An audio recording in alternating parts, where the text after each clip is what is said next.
Bismillahirrahmanirrahim. Assalamualaikum warahmatullahi wabarakatuh. Rekan-rekan mahasiswa sekalian, selamat berjumpa kembali pada pertemuan kita di mata kuliah Psikologi Pembelajaran. Dan kali ini kita akan melanjutkan materi pada pertemuan ketiga. Yang lalu kita sudah mempelajari tentang teori behaviorisme. Dan pada pertemuan sekarang kita akan mencoba membahas tentang teori kognitivistik. Apa itu teori kognitivistik? Kita lanjut pada slide berikutnya.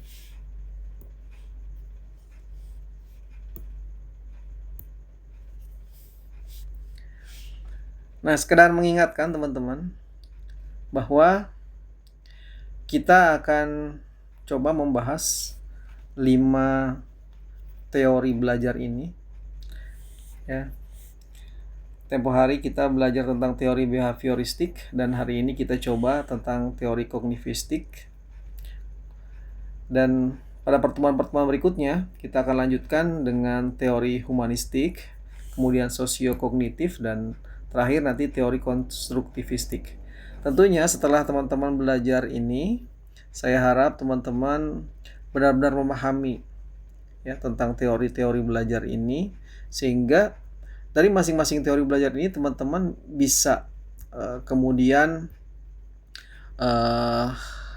memilih ya mana yang paling sesuai untuk teman-teman terapkan dalam pembelajaran sehari-hari.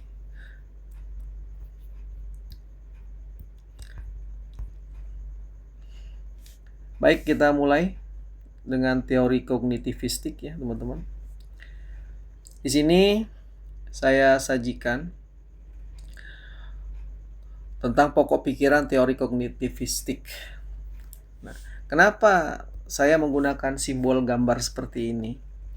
Karena yang teman-teman ketahui pasti kalau berbicara tentang kognitivistik, itu kan kata dasarnya dari kognitif ya. Nah, kognitif itu kan pengetahuan. Itu ya. Nah, kita berbicara tentang pengetahuan atau kognitif, itu semua teman-teman sudah pahami ketika teman-teman belajar tentang taksonomi Bloom.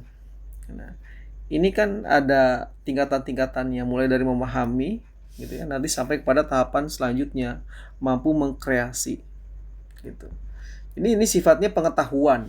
Makanya ini semua saya berikan simbol yang seperti ini untuk teman-teman supaya cepat hafal ya. Kita lihat apa saja pokok pikiran dari teori kognitivistik ini. Jadi teman-teman, fokus dari teori ini adalah pada proses mental internal. Apa itu proses mental internal ini? Jadi proses mental internal ini adalah sebuah proses bagaimana seseorang itu atau individu itu memproses sebuah informasi. Kemudian mengorganisasi pengetahuan itu dan mengembangkan menjadi sebuah struktur kognitif. Jadi ada informasi yang masuk ya kepada dirinya gitu ya. Informasi ini banyak ya, bisa pengetahuan, bisa macam-macam lah. Tapi kalau kita misalnya implementasikan ke dalam pembelajaran gitu ya, ke dalam kegiatan belajar, maka yang disebut dengan informasi ini adalah tentunya sumber-sumber belajar yang nantinya ini akan menjadi sumber pengetahuan buat dia. Gitu. Kemudian pokok pikiran yang kedua dari teori ini adalah belajar itu dipandang bukan sekedar perubahan perilaku seperti pada teori behaviorisme kemarin ya. Nah, melainkan perubahan dalam cara berpikir dan memahami. Jadi ini fokus kita. Bukan kepada perilaku ya. Tapi kepada cara berpikir dan memahami gitu. Saya mengatakan pada pertemuan sebelumnya, ketika kita berbicara tentang behavior, maka ini lebih cocok ketika teman-teman menerapkannya pada pendidikan karakter. gitu. Karena ini benar-benar yang dipelajari itu perilaku gitu. Behaviornya gitu. Ya. Jadi ini berbeda sekali nih dengan teori kognitif. Kalau kognitif itu yang dipelajari itu bukan cuma perubahan perilaku aja, tapi benar-benar bagaimana cara seseorang itu berpikir dan memahami. Jadi ini ya perbedaan yang begitu kelihatan ya dari teori sebelumnya. Oke, kita lanjutkan.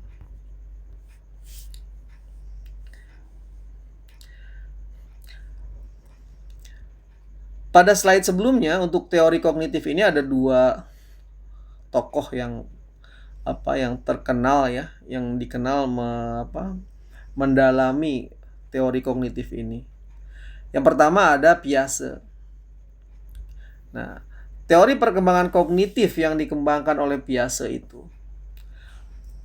itu pada pokoknya adalah dia katakan pada belajar itu sebuah proses konstruktif. Konstruktif itu kan mengkonstruk ya, membangun gitu.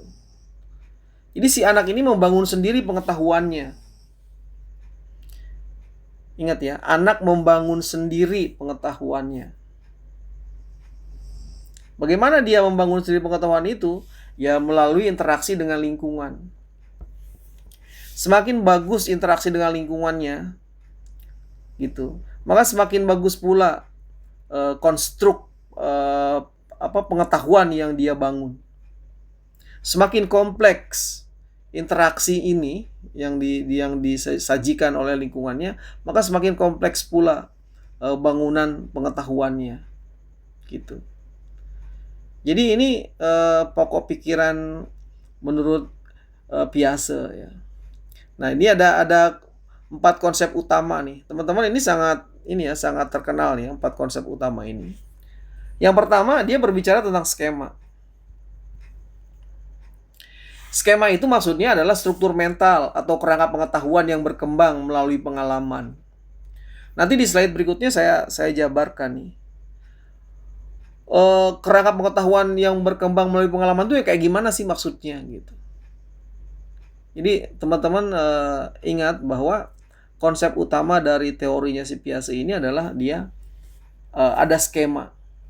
Kemudian ada sebuah proses asimilasi di sini, yaitu mengintegrasikan pengalaman baru ke dalam skema yang sudah ada. Gitu. Jadi pengalaman baru yang dia alami akan dia masukkan ke dalam skema yang sudah ada. Kemudian pada proses berikutnya adalah kita kenal dengan proses akomodasi. Itu mengubah skema lama agar sesuai dengan pengalaman baru. Dan terakhir keseimbangan. Itu proses menyeimbangkan asimilasi dan akomodasi. Inilah yang disebut dengan inti perkembangan kognitif. Gitu. Yuk sekarang kita lihat seperti apa sih konsep utama ini.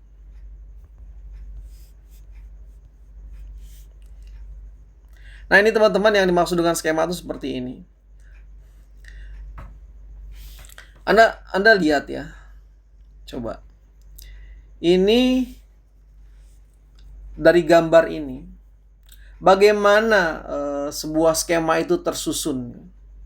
Ya. Jadi pengetahuan itu tersusun dalam struktur mental yang disebut skema. Ini akan berkembang seiring dengan pengalaman dia. Seiring dengan pertumbuhan dia, seiring dengan perkembangan dia.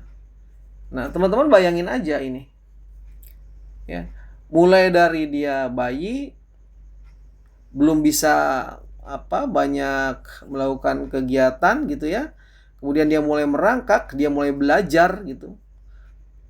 Kemudian ketika dia sudah bertumbuh lagi, cara belajarnya berbeda. Bertumbuh lagi cara belajarnya berbeda. Bertumbuh lagi cara belajarnya berbeda. Gitu. Nah, ini skemanya nih. Ada pengetahuan itu tersusun ya dalam struktur mental. Gitu. Semakin dia bertambah pengalamannya, maka strukturnya semakin berkembang. Gitu. Ya, jadi ini seperti ini tahapan perkembangan pengetahuan seseorang akan terus berkembang seiring dengan pertumbuhan dia.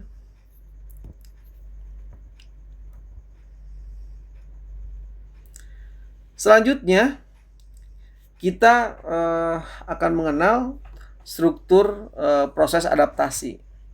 Nah, proses adaptasi ini ada 3 hal, teman-teman. Kalau teman-teman browsing ya di internet,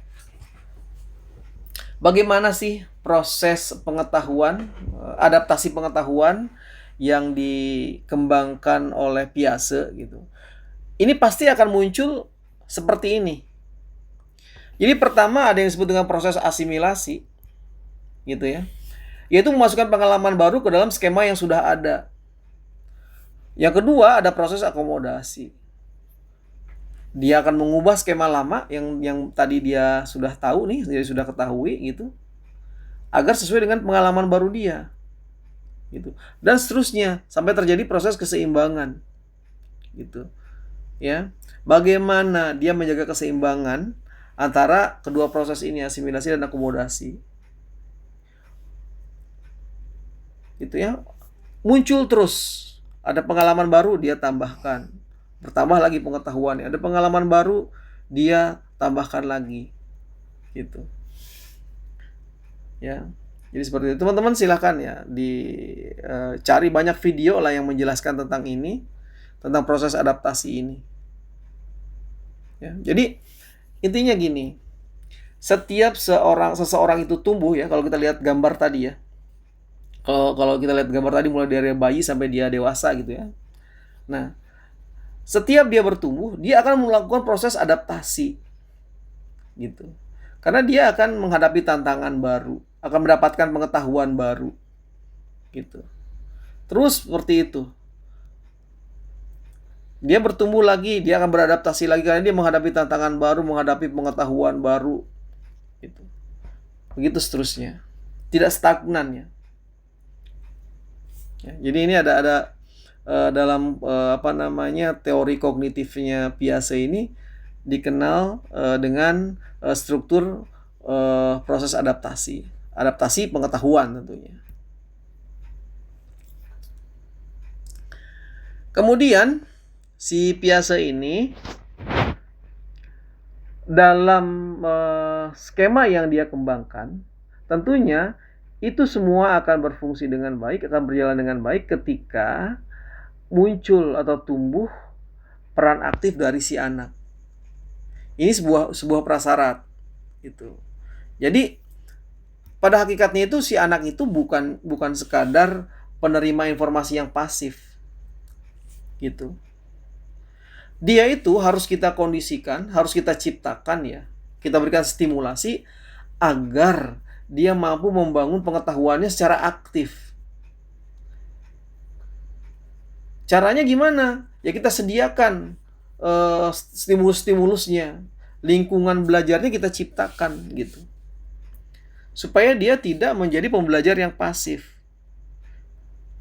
Nah, kegagalan dari proses belajar kita ini gitu ya. Kenapa banyak anak yang dalam proses adaptasinya itu gagal ya?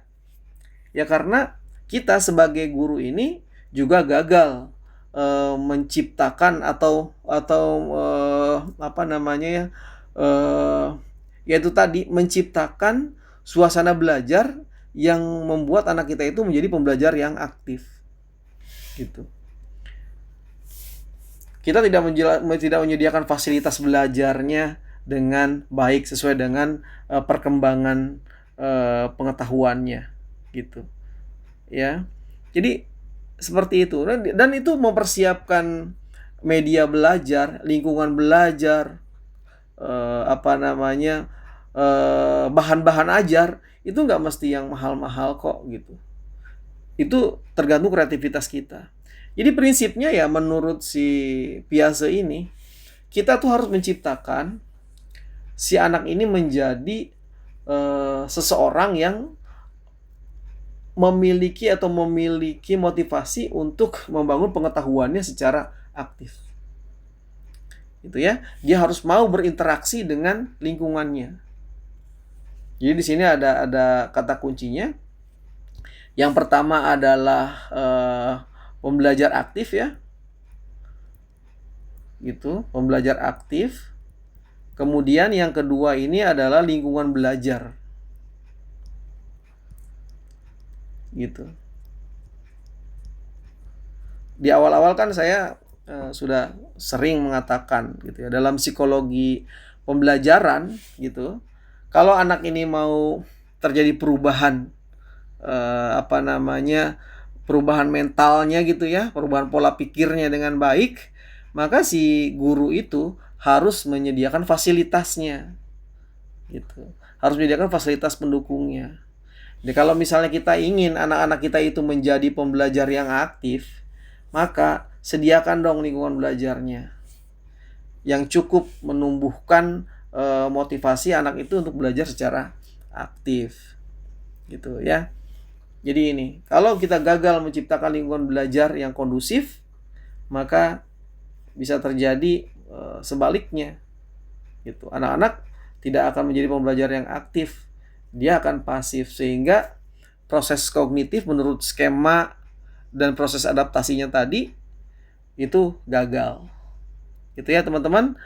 Jadi kata kunci dari si Piaget ini adalah anak itu harus menjadi pembelajar yang aktif, dan kita sebagai guru ciptakan lingkungan belajar yang baik, lingkungan belajar yang kondusif untuk mendukung proses belajar aktif ini. Itu adalah kesimpulan sederhana ya dari tulisan-tulisan di atas tadi.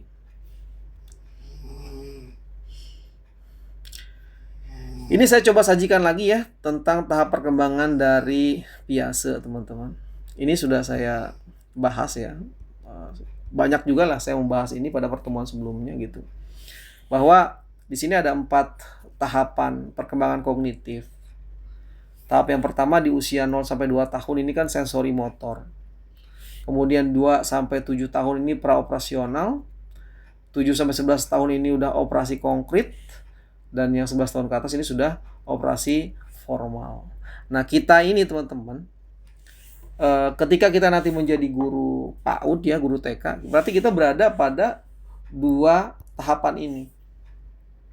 Ya. 0 sampai dengan 7 tahun ini gitu. Ya. Jadi masih pada tahap sensori motor dan praoperasional. Kalau teman-teman misalnya kan jarang juga ya TK yang membuka 0 sampai 2 tahun, nggak ada gitu ya. Nah, kita berarti pada tahapan ini gitu ya. Secara wajar yang kita lakukan ini, kita berada pada tahapan ini. Usia berapa sih anak masuk KB ya? Masuk playgroup gitu. Dari playgroup ya, dari PG kemudian ke TKA, kemudian TK kelompok B gitu. Ya, TK kelompok B ini sampai usia 6 sampai 7 tahun kan? Karena sekarang peraturan pemerintah kita, anak boleh masuk SD itu pada usia 7 tahun. Itu artinya sebelum 7 tahun anak itu ada di PAUD ya, ada di TK. Gitu. Nah, pada tahap praoperasional anak-anak punya tugas perkembangan khusus ya. Kita harus pelajari ini, dan kita sebagai guru apa yang harus kita lakukan. Gitu.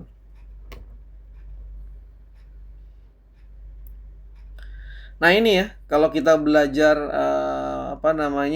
kita terapkan teorinya si Piaget itu dalam pendidikan, maka di sini guru harus menyesuaikan pembelajaran pada tahap perkembangan kognitif.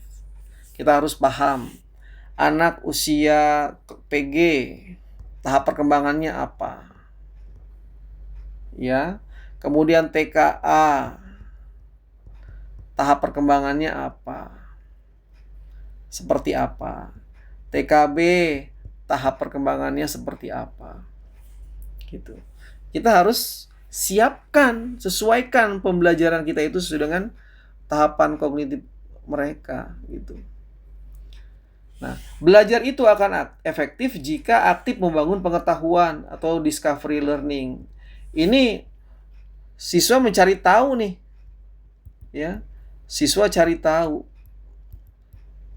Bukan diberitahu. Namanya juga discovery gitu. Ya. Siswa itu harus aktif dalam hal ini. Kemudian berikan pengalaman konkret sebelum abstrak ya. Anak-anak pada usia PG, TKA, TKB ini semuanya harus konkret. Gitu. Pengalaman-pengalamannya konkret. Jangan sampai kita terlalu banyak mengarahkan pada hal-hal yang sifatnya abstrak. Nggak sampai pikiran mereka. Nah, penerapan dalam pendidikan ini kan relevan dengan kesimpulan teorinya Piaget tadi. Gitu. Ya, bahwa siswa itu harus menjadi pembelajar yang aktif dan kita sebagai guru itu harus menyediakan lingkungan belajar yang kondusif.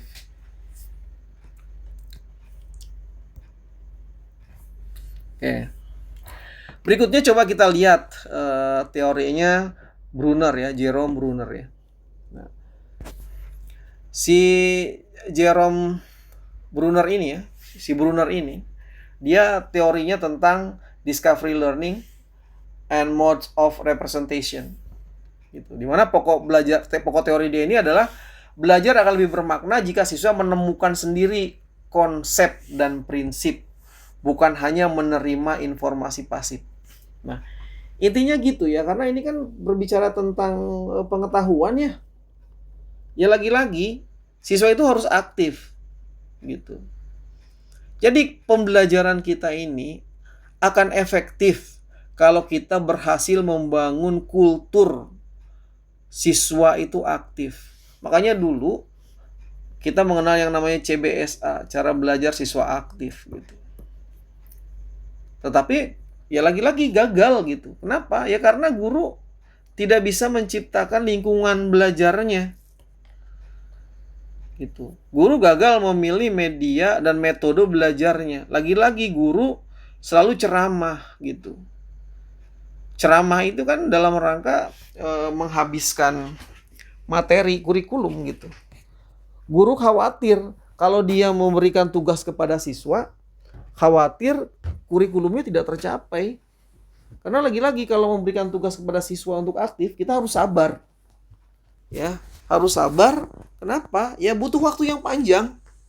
Tapi kalau ceramah, ya, waktunya pendek dan kita selalu berasumsi bahwa setiap yang kita ceramahkan itu siswa paham. Padahal ternyata tidak seperti itu. Ya. Jadi dalam pembelajaran sekarang, teman-teman, guru-guru itu harus mampu ya bagaimana menerapkan pembelajaran yang discovery. Bahkan mulai dari TK. Rasa ingin tahu siswa TK itu harus kita manfaatkan. Gitu. Oke, konsep utamanya ada istilah yang kita kenal dengan mode representation gitu ya, atau cara mempresentasikan pengetahuan gitu. Cara si anak mempresentasikan pengetahuan yang dia miliki. Itu ada 3. Gitu. Yang pertama dengan tindakan langsung yang kita kenal dengan proses enaktif gitu ya. Kemudian melalui gambar atau melalui ikon dan melalui simbol, bahasa atau angka, namanya simbolik. Jadi cara si anak merepresentasikan pengetahuannya ini ada 3 cara. Gitu. Menurut si Brunner. Kemudian si Brunner ini mengenal istilah yang namanya spiral kurikulum. Gitu. Jadi spiral kurikulum ini adalah pengulangan materi gitu. Yang pernah diajarkan di SD kelas 1, diajarkan lagi materi itu di kelas 2. Materi itu diajarkan lagi di kelas 3, bahkan sampai SMA sampai SMK. Itu diajarin dulu lagi gitu, materi-materi intinya. Spiral. Tetapi diajarkan kembali itu bukan pengulangan. Gitu ya, bukan pengulangan. Tetapi dalam rangka untuk memperdalam. Gitu. Ya. Ini spiral kurikulum. Kemudian discovery learning. Nah, kalau discovery learning itu guru hanya sebagai fasilitator aja. Kasih pertanyaan pemantik gitu ya. Kasih petunjuk. Kasih masalah yang untuk dipecahkan oleh siswa gitu. Ya. Berikan fasilitas-fasilitas belajarnya, sumber-sumber belajarnya diarahkan. Sehingga dengan demikian siswa akan menemukan pengetahuannya sendiri. Gitu. Ya.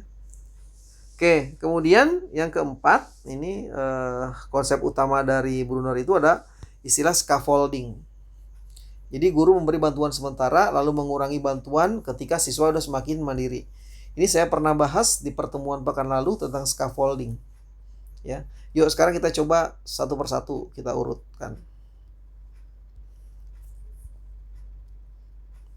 Nah, ini teman-teman, 3 moda representasi, yaitu bagaimana cara siswa kita ini merepresentasikan pengetahuan yang dia ketahuinya.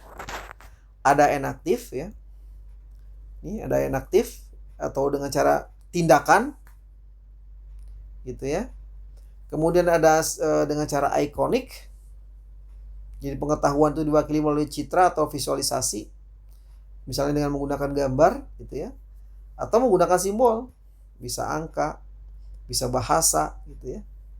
Nah, kayak gitu. Pengetahuan yang dia ketahui itu ketika dia mau representasikan, dia diwakili dengan sebuah simbol gitu ya.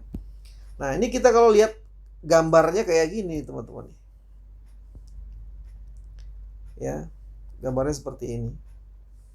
Ini learning mode ya. Enaktif itu dengan tindakan.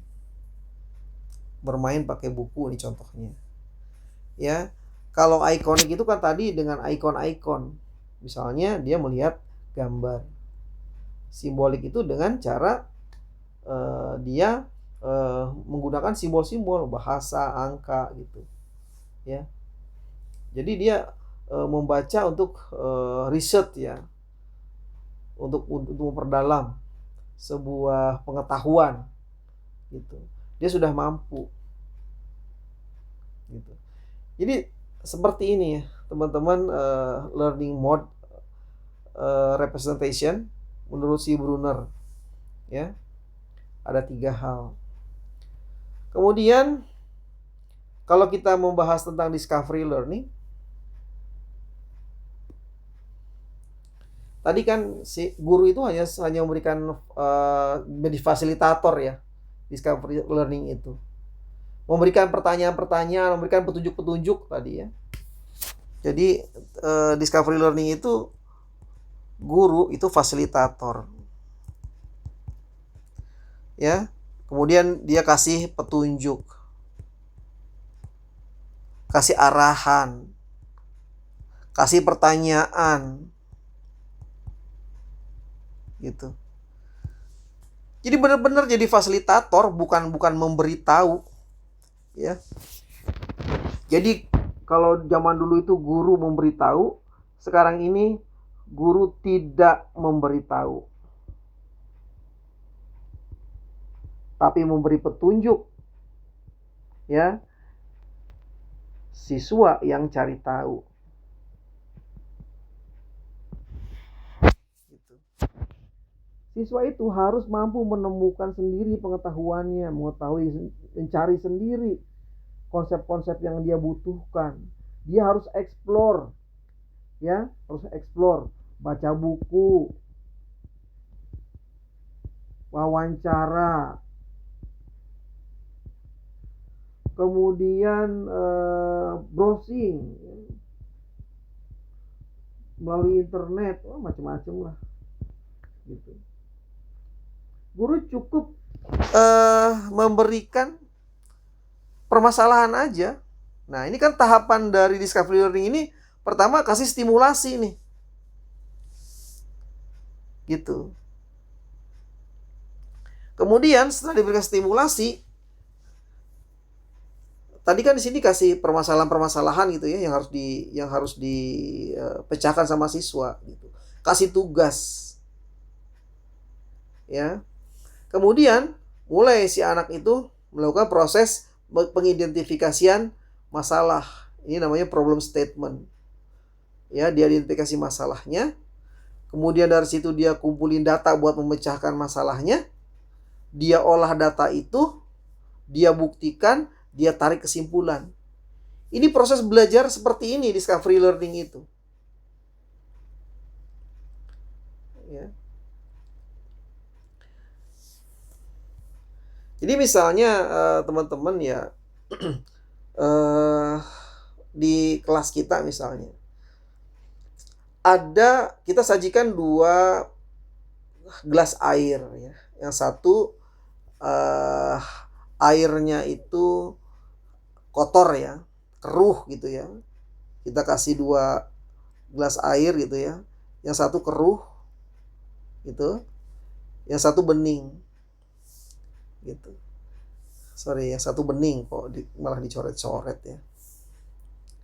Nah, sekarang bagaimana caranya kita kasih tantangan ke si anak tadi itu ya.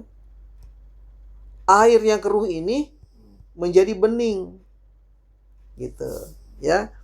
Kita bikin alatnya tuh ya, kita bikin proses penyaringannya gitu ya di sini gitu ya.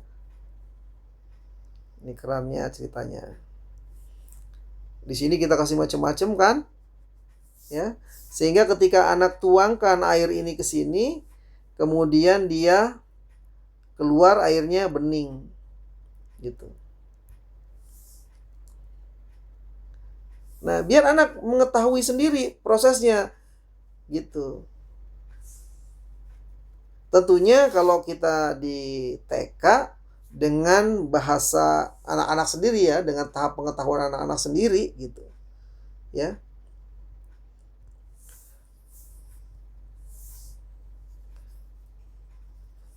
Kita minta pengamatan yang lain gitu. Ya, misalnya ada tanaman ada tanaman yang ditanam dari biji gitu ya.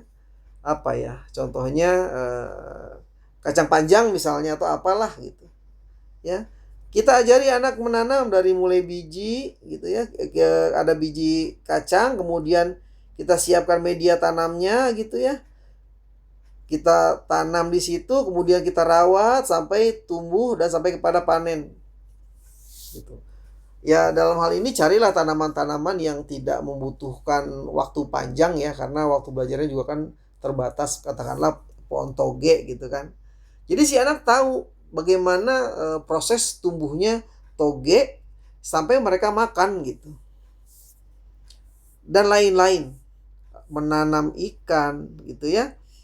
Mulai ikannya kecil, kemudian mereka kasih makan sampai ikannya besar, mereka panen dan mereka makan ikannya.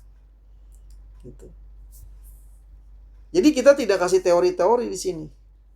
Tahapannya ini, mulai dari stimulasi, kasih permasalahan apa yang harus kita pecahkan gitu ya. Tentunya si anak dengan caranya sendiri akan mengidentifikasi masalah. Anak tidak perlu tahu tahapan ini, biar gurunya yang tahu kalau di unit TK itu. Terus ya sampai dia menarik kesimpulan dan mampu mempresentasikannya di depan kita gitu. Jadi prinsipnya gini, apapun yang teman-teman akan pelajari dengan anak-anak, itu kita tidak langsung memberikan jawaban pada anak itu. Anak harus menemukan sendiri jawabannya. Ini yang disebut dengan discovery learning. Berikutnya adalah kurikulum spiral. Ya, kurikulum spiral. Ya lihat, ini bentuk spiral kan begini. Gitu. Yang tadi saya bilang, metodenya itu konsep-konsep kuncinya atau materi-materi kuncinya itu akan berulang terus dipelajari. Gitu. Ya, tetapi semakin tinggi level dia, tingkatan dia gitu ya, maka akan semakin mendalam materi yang dia pelajari itu. Ya, akan semakin mendalam. Jadi ini ada sebuah konten ya, ada materi dia pelajari misalnya.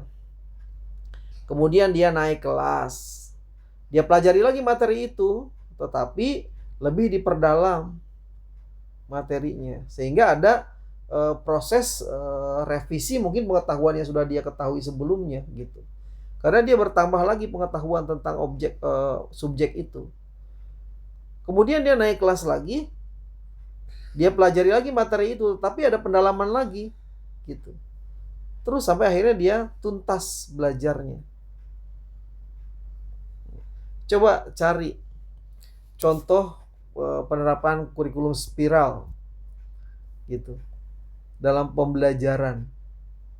Teman-teman akan lebih paham nantinya. Ya, daripada saya beritahu di sini. Coba browsing tentang kurikulum spiral menurut Brunner.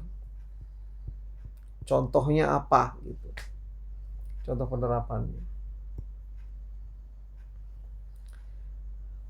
Nah, berikutnya tentang scaffolding, penopang belajar. Nah, ini kan scaffolding nih teman-teman nih. Ya.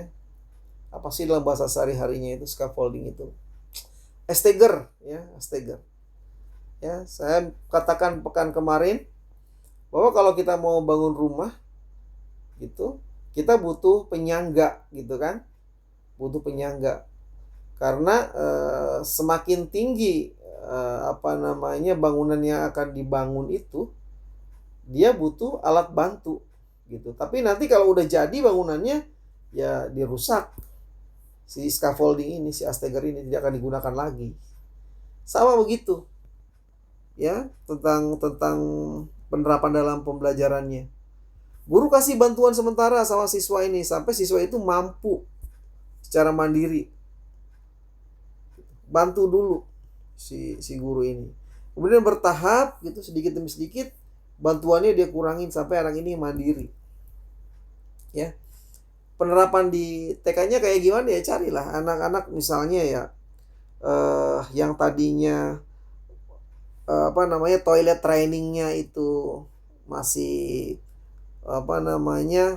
sangat tergantung pada kita sebagai guru atau orang dewasa ya. Ya kita dampingi awalnya sampai akhirnya dia mampu mandiri. Gitu. Ini scaffolding ya. Jadi jangan langsung ditinggal. Kamu harus bisa. Nggak gitu ya. Kita kasih bimbingan pelan-pelan. Lalu kita kurangin sedikit demi sedikit sampai dia mandiri. Jangan selamanya dibantu. Nah, berikutnya yang ini merupakan hal terakhir ya dari teorinya Brunner, bahwa motivasi yang harus dibangun dalam proses pembelajaran itu harus motivasi yang sifatnya intrinsik. Karena kan kita tahu ya, motivasi itu ada dua, ada yang intrinsik dan ada yang ekstrinsik. Motivasi dari dalam, ya, dari dalam si murid sendiri, dan motivasi dari luar. Gitu. Belajar akan lebih kuat bila didorong oleh rasa ingin tahu dan minat anak sendiri, bukan hanya faktor eksternal. Gitu. Minat anak sendiri. Jadi dalam diri dia tahu tujuannya harus apa, gitu ya, apa yang membuat dia tertarik, gimana caranya dia supaya tuntas belajarnya itu, bagaimana dia membangun rasa ingin tahunya, bagaimana menumbuhkan rasa kepuasan, kebanggaan, gitu. Itu semua harus muncul gitu dari dalam diri, gitu. Bukan cuman motivasi-motivasi yang dari luar gitu. Ya. Jadi yang akan banyak membantu dia dalam meningkatkan kemampuan belajarnya itu, terutama dalam kemampuan belajar kognitifnya itu, adalah motivasi-motivasi yang berasal dari dalam. Nah, kita sebagai guru bagaimana cara memberikan pemahaman kepada anak bahwa bangunlah motivasi itu dari dalam. Tumbuhkan rasa percaya diri. Gitu. Rasa percaya diri pada si anak. Supaya tumbuh tuh motivasi intrinsiknya. Sadarkan pada mereka tujuan kamu belajar itu buat apa sih? Gitu. Anak-anak tuh harus tahu belajar tuh tujuannya apa gitu. Ya. Apa yang membuat kamu tertarik sama belajar pelajaran itu apa gitu. Nah, itu harus stimulasi sama kita sebagai guru. Kemudian di sini penerapan dalam dunia pendidikannya ya. Penerapan dalam dunia pendidikannya menurut si Brunner itu, guru harus menciptakan situasi problem solving agar siswa aktif berpikir dan menemukan. Jadi ciptakan problem solving. Gitu. Lagi-lagi hindari yang namanya ceramah gitu ya. Hindari yang namanya ceramah. Gak mungkin anak TK misalnya kita berpikir gitu bisa memecahkan masalah. Bisa, yakinlah bisa. Tapi dalam skema pengetahuannya dia gitu. Kan kita tadi dalam memberikan pembelajaran itu harus sesuai dengan perkembangan anak, perkembangan kognitif anak gitu. Gitu ya. Gunakan tahap representatif, enaktif, ikonik sampai kepada simbolik. Jadi mulai dari yang konkret menuju abstrak gitu ya. Jadi konkret menuju abstrak. Gitu. Dan materi pelajarannya harus bertahap. Tadi spiral tadi itu. Ya, spiral. Materinya diulang lagi, tapi pengulangan ini bukan cuma sekadar pengulangan, tapi penambahan materi sehingga dia bisa lebih memahami itu secara mendalam. Gitu. Nah, ini ringkasan materinya ya. Si Piaget ini dia fokus utamanya pada tahap perkembangan kognitif. Gitu. Ya, tahap perkembangan kognitif. Kalau si Brunner ini pada proses representasi dan penemuan. Karena dia tadi discovery. Gitu. Ya. Nah, konsep kuncinya ini. Kalau ini konsep kuncinya tadi. Gitu. Nah, ini implikasi dalam pembelajarannya. Sesuaikan pembelajaran dengan tahap kognitif, kasih pengalaman konkret menuju abstrak, siswa aktif membangun pengetahuan. Kalau menurut Brunner, guru itu fasilitator, siswa itu belajar dengan discovery atau menemukan, materi diajarkan harus spiral, gunakan bantuan bertahap atau scaffolding. Ini implikasi dalam pembelajarannya menurut si Brunner dan menurut Piaget. Nah, ini terakhir, ya, slide terakhir. Apa sih perbedaan pemikiran Piaget dengan Brunner? Kalau si Piaget itu lebih menekankan pada tahap perkembangan kognitif. Gitu. Kalau dia kepada strategi belajar. Kalau si Brunner. Ya, kepada strategi belajar. Yang tadi dengan namanya discovery tadi. Jadi nanti teman-teman kalau akan mendengar kata discovery learning, ingatlah si Brunner ini. Gitu ya. Nah, ini teman-teman ya, saya pikir materi yang akan kita pelajari ya, yang kita pelajari pada pertemuan kali ini. Jadi sampai dengan pertemuan keempat ini, teman-teman sudah mempelajari dua teori belajar ya. Behavioristik dan kognitivistik ya, dan teman-teman sudah memahami perbedaan keduanya. Nah, pada pertemuan berikutnya nanti kita akan mempelajari tentang teori belajar humanistik. Nah, seperti apa teori belajar humanistik itu? Dan terakhir nanti kita akan mempelajari teori belajar konstruktivistik gitu ya. Nah, teman-teman dari keempat ya, behavior, kemudian kognitif, kemudian nanti ada humanistik, ada sosiokognitif nanti ya, itu kan sekilas aja saya bilang ya tempo hari, dan nanti ada konstruktif.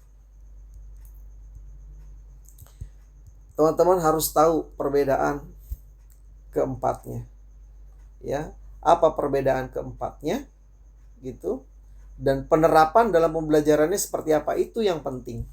Dan yang penting lagi kalau teman-teman guru PAUD, bagaimana penerapan keempat teori ini untuk pembelajaran di PAUD.